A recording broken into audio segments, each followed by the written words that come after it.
السلام عليكم ورحمة الله وبركاته. دمان waxaa salaamaya bulshada Soomaaliyeed ee dhalinyarada leh ee oqaasha leh ee culimada diinta leh ee professorada iyo jaamiciyiinta leh soo wada duubay dhammaan waxaa salaamaya ummadda Soomaaliyeed meel waliba ay joogaan salaan kadib horta anigu live-ka iyo muuqaalada iyo barahan la iska arko uma badnayn laakiin maanta waa soo galay wax walbaana sabab baa keentay sababta keentaa waxay tahay maanta in ay maraysa xaaladdu meel aan laga aamusi karin xaaladdaas haddaba waatee waa xaaladda waddankeena Soomaaliyeed dhalinyarada Soomaaliyeed aan nahay ee waddankan u dhalatay ee xaqa u leh waxaan rabnaa in taageero dhan waliba ah oo dhiigga iyo dhacaanka loo shubo ee calanka la dhowro ee dhulka la dhowro ee dadka Soomaalida la dhowro ee dhaqanka iyo diinteena wanaagsan la ilaaliyo horta intaas waxaan rabaa in si isku duubniya oo wadajir ah aan ugu kacno waliba si gaar ah waxaa la hadlayaa waa dhalinyarada Soomaaliyeed maanta waxaan maleynayaa 30 sano la soo dhaafay caqabadaha iyo dhibka ugu tirada badnaa wuxuu ku dhacay waa dhalinyarada Soomaaliyeed kuwa tahriibin oo qurbo joog kuwa waxbarasho ku seegeen oo ayagoo maanta cilmi lahayn 30 sano laga yaabo inay qori iyo dhibaato soo sideen ama ay dagaal ku soo jireen oo nafsad ahaan u dhaawacan yihiin ilmahoodii waxba u qaban wax mustaqbal ah samaysan ayaa maanta si dirqay waxa ku helnay ogaha dawlad aan tabar badnayn laakiin himilo muuqata oo waliba joogtana meel laga sii wadi karo waxaan rabaa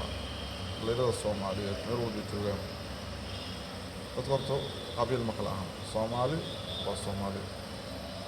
30 sano la soo dhaafay qabiil dib u dhac iyo dirir iyo dagaal ayaa ka dhaxalay 30 sano la soo dhaafay dagaaladii sokeeyaha waxaa ka baranay faa'iido xumada iyo dhibaatada uu leeyahay qabiilku ma diidin qabiilku waa la tacaarufo ayadda quraanka sheegaysay tacaarufo ma dhihin hal isku dilo yaqaatilo lama dhihin la tacaarufo isku aqoonsado sida daraaddeed waxaan rabnaa in horta qabiilka iyo dadka naxliga iyo dadka isku dhufanaya oo dhalinyarada Soomaaliyeed ka midka ah waxaan rabaa inay ka waatoomaan Ilaahay subxaanahu wa tacaala hana uu iimaanku soo celiyo waxaa la yidhi haddii aada qowlka wanaagsan aada oran karin ka aamus waxaa kugu waajiba marka koowaad inaad naftaada iyo dhiiggaaga iyo dhaqaalahaaga cirdigaaga iyo sharafkaaga iyo diinkaaga iyo dalkaaga inaad u hurto haddii xooggaaga iyo calankaaga haddii xooggaaga iyo coodkaaga iyo dhiiggaagaba u huri weysid afkaaga ha ku dhibaatayn inaad afkaaga ku dhibaataysiin oo waliba adiga uu ku sababsado waa laga fiican yahay waxaa intaas rabaa inaad ku daro oo rabaa inaad soo xasuusiyo dhalinyarada meel walba joogaan waxaa wax ku timaada Soomaalinimada qof dhihi kara maanta aniga jufa hilaaya wax ku ahay ma jiro waddankeena wuu magacyo batay wuuna inaasi batay wadama waxaabana dheereen ee naga cilmi badneen ee naga caafimaad badneen ee naga awood badneen ee naga camal wanaagsaneyn waxay noqotay inaad ku daba faylin in maalin kasta dadkeena la dilo si macno darro ah wadamada shisheeyaha ama wadamada deriska noo dhow ah intaba dadkeena ay ku bahadilayeen oo wax xurma isku haysan caaqibaa ku haysan dalkoodii hooyana si lamid ah iscaaqib ugu haysan waxaas waa maskax laga soo shaqeeyay waa afkaar gumaystay waa waxa weeye waxaa loogu talagalay in dadkan laba la isku dhufto mid la tuso kan waa ree hebel kan wuxuu xambaarsan yahay kan cadaawadaas oo qabaa kan dagaalkaas wadaa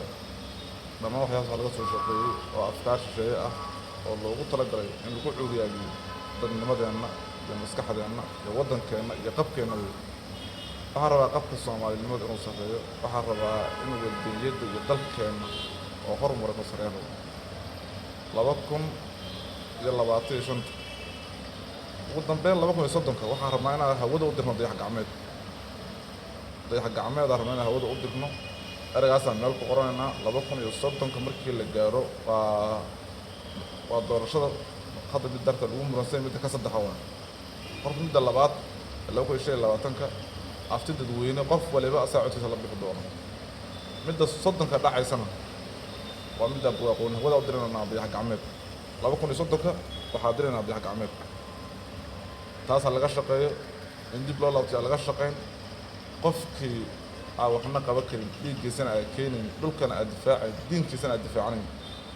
oo Soomaaliya dhiigna la wadaaga ee nolol dhashay fadlan afkaaga ku dhibaateen dalkan qofkii qaldan si waxa u tirada si hoose waa qaldan tahay